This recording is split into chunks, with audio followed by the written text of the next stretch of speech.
हिमाचल में हुई इस भयंकर तबाही के मंजर को तो हम सब ने देखा। किस प्रकार से प्रकृति का एक भयानक रूप हम सब के सामने आया। नदियां नाले सब कुछ अपने साथ बहा कर ले जा रहे थे। किस प्रकार से नदियां उफान पर थी और सब कुछ बहा कर ले जा रही थी। बहुत सारे लोगों ने इसने अपनी जान भी गंवा दी और बहुत सारे लोगों ने अपनी जीवन भर की पूंजी इसमें गंवा दी। नमस्कार दोस्तों, मैं कनिष्क चौहान आपका अपने चैनल पर स्वागत करता हूं। आशा करता हूं कि आप सभी ठीक होंगे और एकदम स्वस्थ होंगे। दोस्तों, आज हम बात करेंगे हिमाचल में हुए भयंकर तूफान की, तबाही की, और साथ ही साथ बात करेंगे कि वो क्या कारण है जो हिमाचल के लिए बहुत बड़े खतरा बन सकते हैं आने वाले समय में। अभी जो ये मंजर देखने को मिले ये तो बस शुरुआत है। हिमाचल और भी ज़्यादा खतरों से घिरा हुआ है और भी ज़्यादा मुश्किलों से घिरा हुआ है। दोस्तों, सबसे पहले ये जान लेते हैं कि हिमाचल में इतनी ज़्यादा बारिश क्यों हुई है। यूजुअली अगर देखा जाए तो हिमाचल में इतनी ज़्यादा बारिश नहीं होती है। आज जैसा कि आप सभी जानते हैं कि इंडिया में मानसून आ चुका है और मानसून की बारिशें यूजुअली हिमाचल में इतनी ज़्यादा नहीं गिरती है। मानसून हिमाचल में ज़्यादा से ज़्यादा 2 महीने या 1.5 महीने का रहता है, लेकिन इस साल कुछ अलग हुआ। इसका जो मेन कारण था इतनी ज़्यादा भयानक बारिशों का, वो था वेस्टर्न डिस्टर्बेंसेस। वेस्टर्न डिस्टर्बेंसेस को आप कुछ इस प्रकार से समझ सकते हैं कि जिस प्रकार मानसून की जो हवाएं हैं अपने साथ मॉइस्चर को लाती है और पूरे भारत में बारिश होती है, उसी प्रकार से मेडिटेरियन सी से भी हवा अपने साथ मॉइस्चर को लाती है और सब कॉन्टिनेंट की तरफ आती है। लेकिन हिमालय की ऊंचाई की वजह से वो हिमालय से टकराती है और पूरे नॉर्थर्न प्लेन्स में बारिश होती है। इसे यूजुअली विंटर में देखा जाता है। ये फिनोमिना विंटर में होता है, इसलिए इन्हें विंटर विंड्स भी कहा जाता है। हिमाचल में या और नॉर्थर्न इंडिया में जो सर्दियों में बारिश होती है वो इन्हीं डिस्टर्बेंसेस की वजह से होती है। लेकिन इस साल ये दोनों जो वेदर कंडीशंस है या वेदर फिनोमिना है आपस में क्लैश कर गए, जिस कारण से बहुत ही भयंकर बारिश हुई। ऐसी बारिश या ऐसा फिनोमिना 30 साल में एक बार देखने को मिलता है या शायद 30 साल बाद देखने को मिला है, और इसी कारण से हिमाचल में बहुत ज़्यादा बारिश हुई और ये तबाही देखने को मिले। लेकिन हिमाचल में बीते कुछ सालों से लगातार लैंडस्लाइड हो रहे हैं, फ्लड आ रहे हैं, बारिश हो रही है। इसके जो कई कारण हैं, हिमाचल बहुत ही ज़्यादा सॉइल इरोजन से या लैंडस्लाइड से गुजर रहा है। इसका एक नेचुरल कारण है, वो मैं आपको बता देता हूँ। इसका एक नेचुरल कारण है हिमालयन जो माउंटेन रेंज है उसका काफ़ी ज़्यादा यंग होना। यंग होने से आप समझ सकते हैं कि जो हिमालयन माउंटेन रेंज है अभी वो कम उम्र की है as compare to other mountain ranges in southern ranges. जैसे आप देखेंगे अरावली रेंज, हिमालय की जो एज है अप्रॉक्सीमेटली वो है 14 मिलियन ईयर्स। लेकिन अरावली जो रेंज है राजस्थान में, उसकी जो एज है वो 370 मिलियन ईयर्स है। 370 मिलियन साल उसकी उम्र है। इसलिए वो एक सॉलिड मजबूत माउंटेन रेंज है और हिमालय इतनी वीक रेंज है। जैसे जैसे माउंटेन की उम्र बढ़ती जाती है उस वैसे वैसे उसमें मजबूती भी आती जाती है। इसीलिए अगर आप देखेंगे तो हिमाचल या उत्तराखंड या हिमालयन रेंज में थोड़ा सा भी अगर कहीं कंस्ट्रक्शन होता है तो बहुत ज़्यादा लैंडस्लाइड होती है। लेकिन एज़ कम्पेयर टू इंडिया में लोअर साइड को, साउथर्न साइड को बहुत ज़्यादा कंस्ट्रक्शन होता है, माइनिंग होती है, लेकिन इतना लैंडस्लाइड नहीं होता है as compare to Himalayan ranges. इसीलिए हिमाचल में थोड़ा सा कंस्ट्रक्शन भी बहुत ज़्यादा खतरनाक होता है। लेकिन हिमाचल में अभी मास कंस्ट्रक्शन हो रहा है, बहुत ज़्यादा तेज़ी से कंस्ट्रक्शन हो रहा है। वो एक मेन कारण है हिमाचल में लैंडस्लाइड का, या हिमाचल के लिए बहुत खतरनाक विषय है। हिमाचल में बहुत सारी नेशनल हाईवेज बन रहे हैं, बहुत सारे प्रोजेक्ट खुल रहे हैं, पावर प्रोजेक्ट, हाइडल प्रोजेक्ट, और बहुत सारे और भी कंस्ट्रक्शन हो रहे हैं, जो हिमाचल के लिए एक बहुत खतरनाक विषय है। हिमाचल में आप देखिए तो कितने सारे लोग अपनी जान गंवा देते हैं लैंडस्लाइड की वजह से। और साथ ही साथ हिमाचल में अंडरग्राउंड टनल बन रहे हैं और कई प्रकार के प्रोजेक्ट खुल रहे हैं, जो हिमाचल के लिए बहुत ज़्यादा खतरनाक विषय है। हिमाचल में किन्नौर में बहुत ज़्यादा प्रोटेस्ट हुए थे इसके लिए, जिस प्रकार से किन्नौर की जनता ने एक स्लोगन रखा था कि सेव किन्नौर सेव हिमालय। ये इस प्रकार के पावर प्रोजेक्ट्स या पावर जो सारे इंफ्रास्ट्रक्चर है, ये हिमाचल के लिए एक बहुत खतरनाक विषय है। दूसरा जो खतरे का संकेत है या खतरे का विषय है वो है माइनिंग, जिसे हिंदी में खनन भी कहा जाता है। हिमाचल में बहुत सारी साइट्स है, माइनिंग साइट्स है, जहाँ पर माइनिंग की जाती है। लेकिन ये माइनिंग इतनी ज़्यादा खतरनाक नहीं है जितनी ज़्यादा खतरनाक वो इलीगल माइनिंग है। इलीगल माइनिंग कहा जाता है अवैध रूप से खनन करना।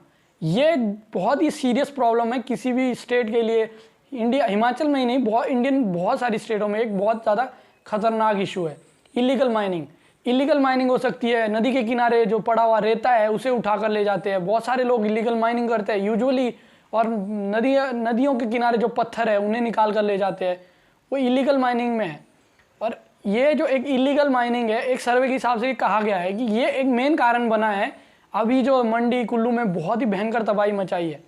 कहा गया है कि जो नेचुरल फ्लड्स थे वो सिर्फ अकेले एक कारण नहीं थे इतनी ज़्यादा तबाही के, जो इलीगल माइनिंग है वो भी एक बहुत बड़ा कारण था कि इलीगल माइनिंग हुई।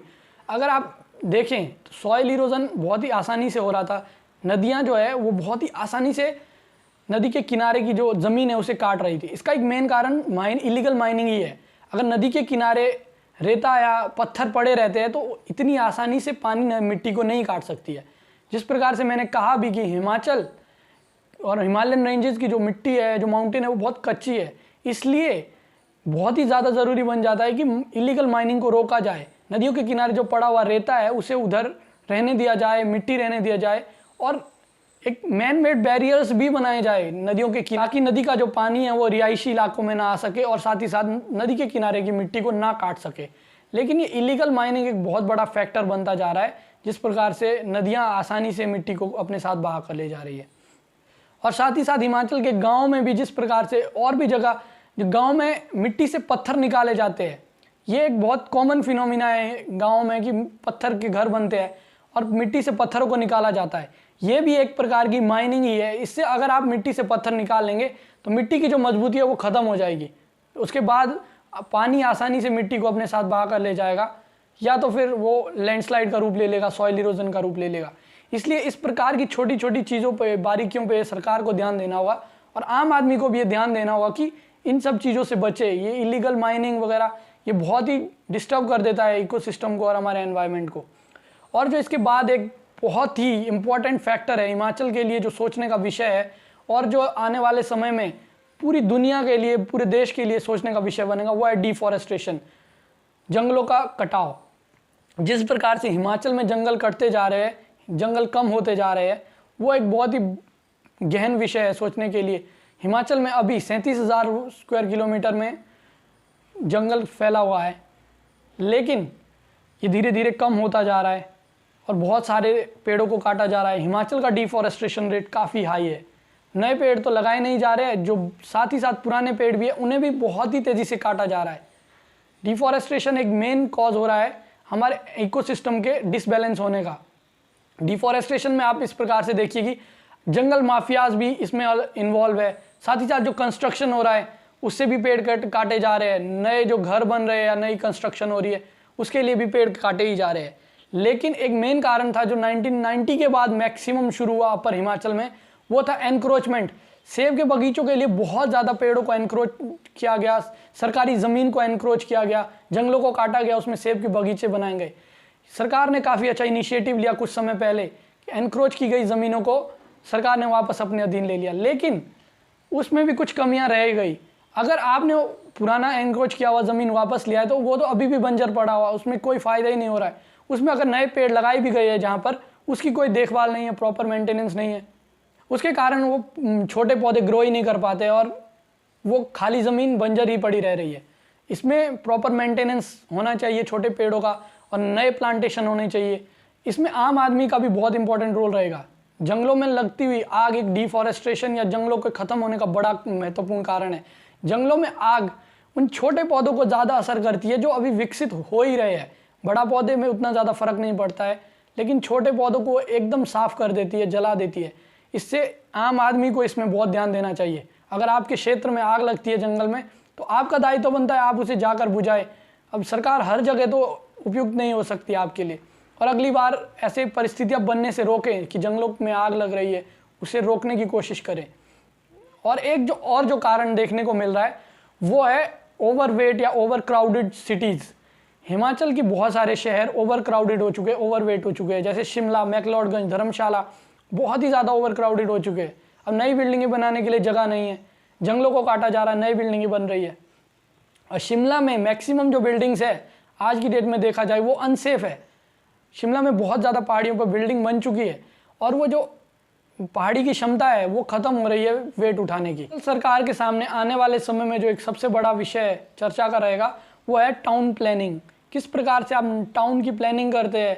आपके जो मैक्सिमम शहर है वो ओवर क्राउडेड हो चुके हैं, उसमें जगह नहीं है, ट्रैफिक के लिए भी जगह नहीं है, नए कंस्ट्रक्शन के लिए भी जगह नहीं है। इसलिए टाउन प्लानिंग बहुत ज़्यादा ज़रूरी है, एक सोच समझ कर नए टाउन का या उसी टाउन का विकास करना। अगर इसी प्रकार से चलता रहा तो जोशीमठ की तरह ही हिमाचल को भी काफ़ी ज़्यादा खतरा हो सकता है। एक सर्वे में कहा भी गया है कि मैक्लोडगंज नेक्स्ट जोशीमठ हो सकता है। मैक्लोडगंज के आसपास वैसी दरारें देखी जा रही है जैसी कि जोशीमठ में आई है, घरों में, सड़कों पर, और कई सारे और भी गांव हैं जिसमें इस प्रकार की दरारें नज़र आ रही है। सभी लोगों को पता होता है कि पेड़ हमारे लिए कितने ज़्यादा ज़रूरी है, लेकिन फिर भी नए पेड़ नहीं लगाए जा रहे हैं, या फिर उनकी जो है भी उनका प्रॉपर देखभाल नहीं की जाती है। आसानी से पेड़ों को काट लिया जाता है अपने यूज़ के लिए, कमर्शियल यूज़ के लिए, कई लोग बेचने के लिए भी पेड़ों का काटते हैं। ये एक बहुत ही बुरा संकेत है। हिमाचल सरकार के लिए बहुत ही ज़्यादा सोचने का विषय है कि कैसे इन सब परिस्थितियों को कंट्रोल किया जाए, कैसे इन सब चैलेंजेस का सामना किया जाए, और साथ ही साथ आम आदमी का भी बहुत बड़ा रोल रहेगा। सरकार और आम आदमी के म्यूचुअल कंट्रीब्यूशन से ही हम इन परिस्थितियों से आगे निकल सकते हैं। और आम आदमी आज की डेट का यही चाहता है कि उनके आने वाली जो जनरेशन है वो काफ़ी अच्छे से रहे, इसीलिए वो काफ़ी ज़्यादा इंक्रोचमेंट करते हैं या काफ़ी ज़्यादा मेहनत करते हैं। लेकिन वो ये भूल रहे हैं कि हम अपनी आने वाली जनरेशन को वो भी नहीं दे रहे हैं जो जिसके वो असल में हकदार है। जिस प्रकार से नेचर हमें मिला था, हम आने वाली जनरेशन को उतना भी नहीं दे रहे, बल्कि हमें होना ये चाहिए कि हम अपनी आने वाली जनरेशन को और बढ़िया एनवायरनमेंट दे, और बढ़िया इकोसिस्टम दे, और बढ़िया नेचर दे। इसीलिए महात्मा गांधी जी ने भी कहा था कि here is everything for everyone's need but nothing for anyone's greed. यानी कि हर आदमी की ज़रूरतों के लिए यहाँ पर सब कुछ है, लेकिन आदमी की लालच के लिए यहाँ पर कुछ भी नहीं है, क्योंकि लालच की कोई सीमा नहीं होती है। आदमी का लालच जो है बढ़ता ही चला जाता है। हमें इन सब से बचना होगा और अपने जो राष्ट्र है, अपना जो देश है, अपना एनवायरनमेंट है, उसे बचाना होगा। जय हिंद।